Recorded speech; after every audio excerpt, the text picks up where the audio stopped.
Um, should I say mentality? Or I shouldn't maybe ask you what I should say. I say mentality. It's You like the weather. yeah. It was. I was. Yeah. It was Okay, warm. what was different about the mentality then? It I have felt and you know with the meetings we have had here and I have felt like positive and then you feel like yeah but you want at some point also that other people you know should see what we are seeing in training. So, and I think you did that not like amazing 90 minutes wow wow wow but it was a big step forward and I think also this tendency that we had to maybe feel sorry for ourselves in some situations. You could have maybe felt that as a player when they score 2-1, but instead we just follow up with direct scoring another goal. And I think good reactions when we score the goals also. We went for the next one.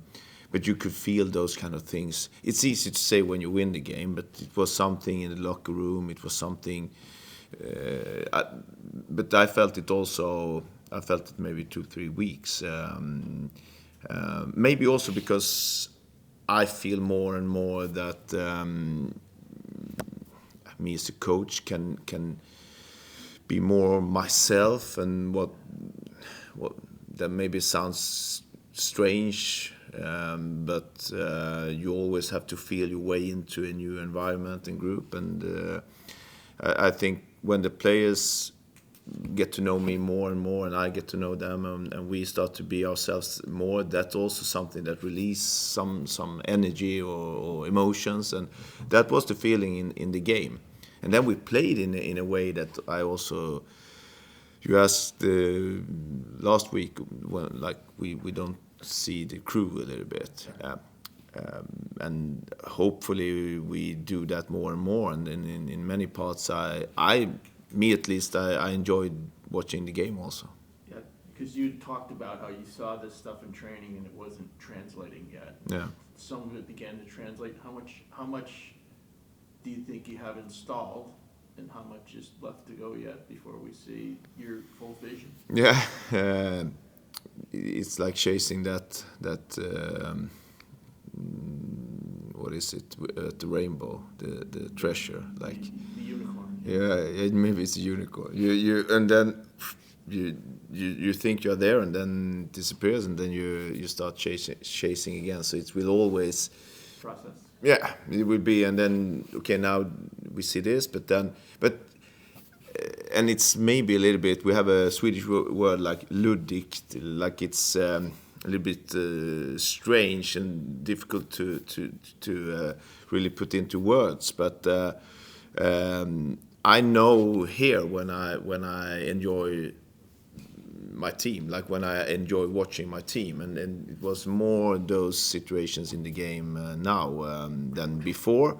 But I think we dropped a little bit in the first half, maybe last 15 minutes in the first half, and became a little bit passive when we didn't have the ball. And still, I think we stress too much in some situations, especially when we can. This decision making, should we go for a fast attack or should we install our game on them in their half? But I know also I have talked since I arrived about threaten the opponent. So we do that, but maybe in the wrong situations, and that means that we lose the ball a little bit too quick, and then we have to defend. But those things feels more fun to fix than when we felt after Toronto that we were like, this is not us. But that was the feeling the players also had. So, and then it was a good reaction from that game. So, to be rewarded at this, finally rewarded, I guess you could say, Yeah. was probably very important at this juncture because it could have been Ludic. Is that the word? Luddigt. Yeah. Good. Pronounce it good. Yeah. how important is Gomez to what you do, your six? Yeah. Very important. He is very, like you know and see, he's a very smart player. He also understands more and more, or he understands a lot of things, but he understands more and more his teammates and who can he tell to do that and how can he, that was also a good thing in the game, that you saw those relationships more with Diego, with Wes, with Gomez, the center defender. I think Rudy and Sean, they were really, really good. And Gomez is important there because his experience, his view of the game.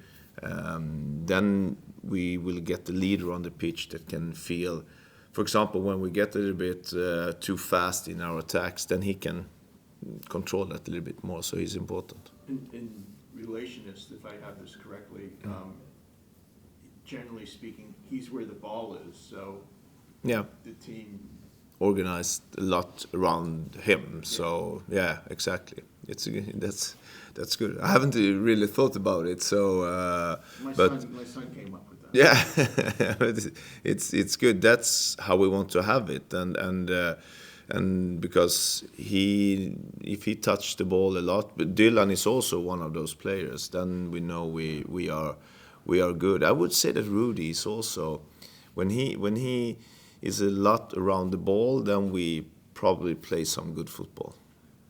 Okay, last one for me is how was your family reunion? It was they arrived quite late Sunday night, so they were more tired and I was more speed up. So I was more. They just wanted to go to bed. So, no, it was good timing with a victory, and then meet them for the first time like in a month. So it was good. And who came over, just for details? The whole squad, like my oldest daughter, and then the two youngest, and then my wife. So everyone. So it's good. Did you do anything cool yet? I should say that we have done amazing things, but actually we have just been hanging around, and they were here yesterday, so that's that's the best thing, I would say. Maybe my daughter will come to the training and watch also, and then it's a zoo I've heard about, so we're gonna go there. So, but we are very. I'm so boring. I like to be here, and I like to just be in the to just be in the city. It's just to be in the country. It's nice. I don't need. We had 3 days off, and then I didn't. I talked with Mark Park, one the analytic guy. So should we do something? Go on a road trip? No, I need to work. He said. Okay, so then we stayed here, and that was also nice. So. I think it's great. Coach, congrats on the win. Thank you. I came up with something. I want to get your reaction to it. My sense, you're an incredibly sensitive and polite gentleman. My sense is that you offered a lot of deference when you arrived in Columbus. You paid a lot of respect to the former staff. You certainly have great leadership here at the club. You can't help but like this roster. It's a good roster, and it's been around for a while. And I felt like you really had to listen to a lot of people going into this. And after 5 games, the results really weren't going your way. Am I wrong to assume that by game 6 you said, here's a little more of Coach Henrik Rydström? No, but I would say that that's a correct view of how you describe it in a way that I can agree on that, and I have thought a lot about it also before I arrived, but also during the time now, and of course when you don't get the results that you want to have, then the risk with that is you can start to overthink and overcomplicate things. But I don't think we have done that. But the way I have been it's the way I can't see another way for me to be, because then it's more coming in and tell the players or the organization that this is the way. Boom. But actually, I believe in this in a long-term perspective. I believe in the project and the organization and the ownership, like, so much. And then it's long-term, and we need to change some things, add some things. But also for me, it's been I have had I would try to say it in the right way. I mean, I have had an amazing time, but then at the end of the day, you want to win games.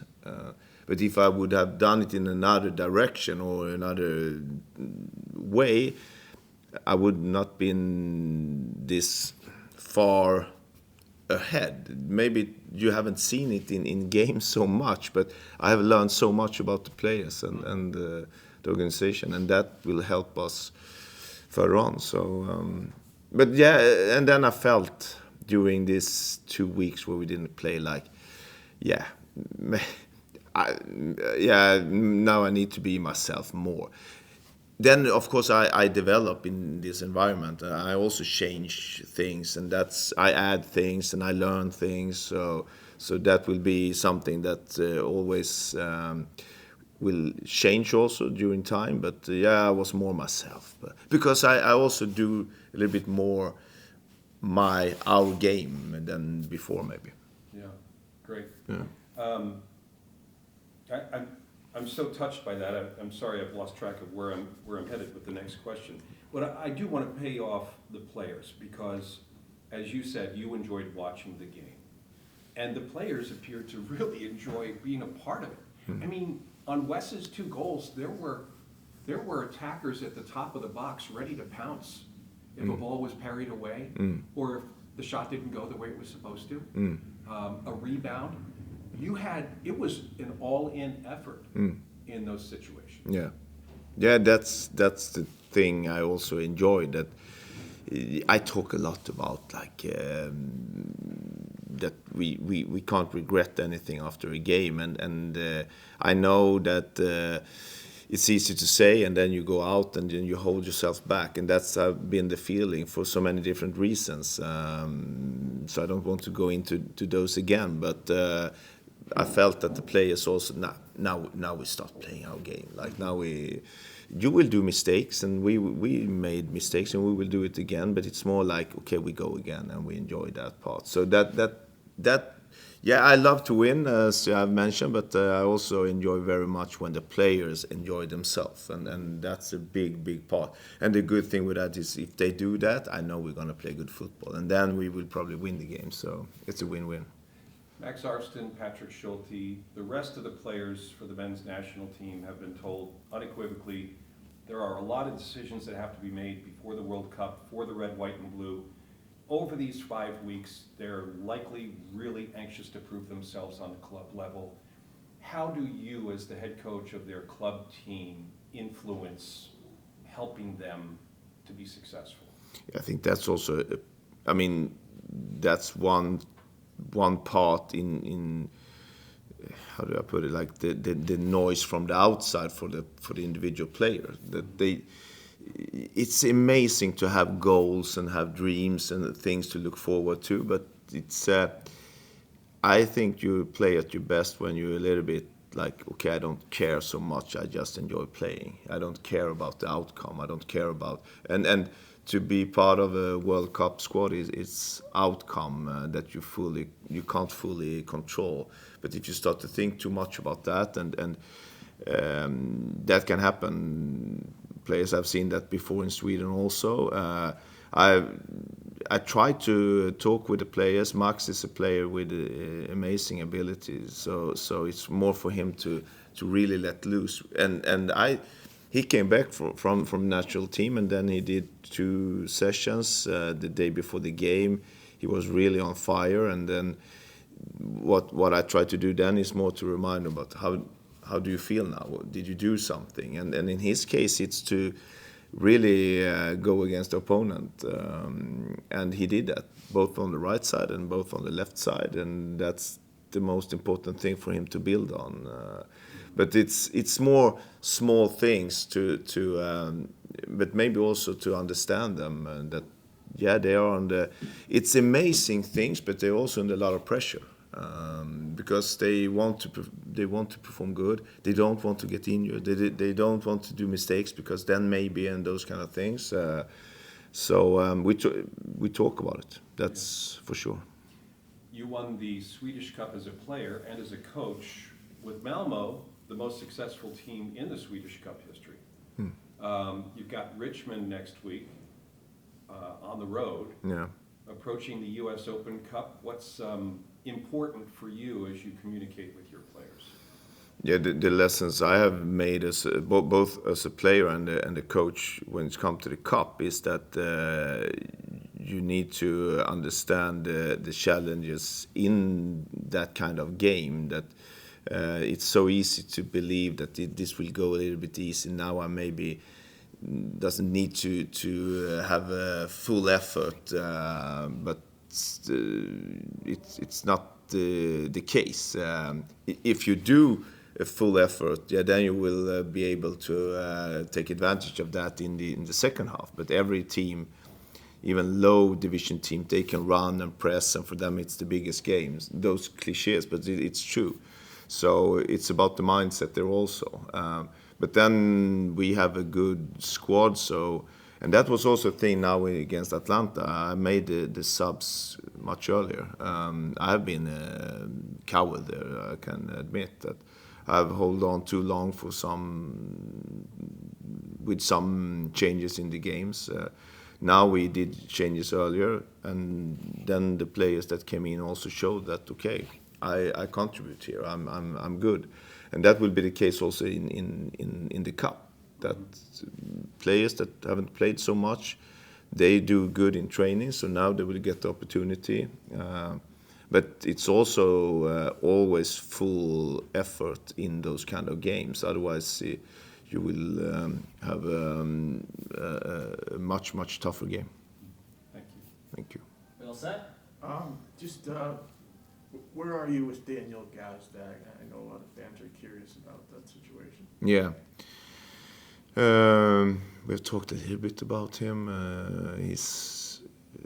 First, I can just say that the way he handled the situation, because he played started against Kansas, and then he hasn't been on the pitch, but he trains well and he performs well in trainings.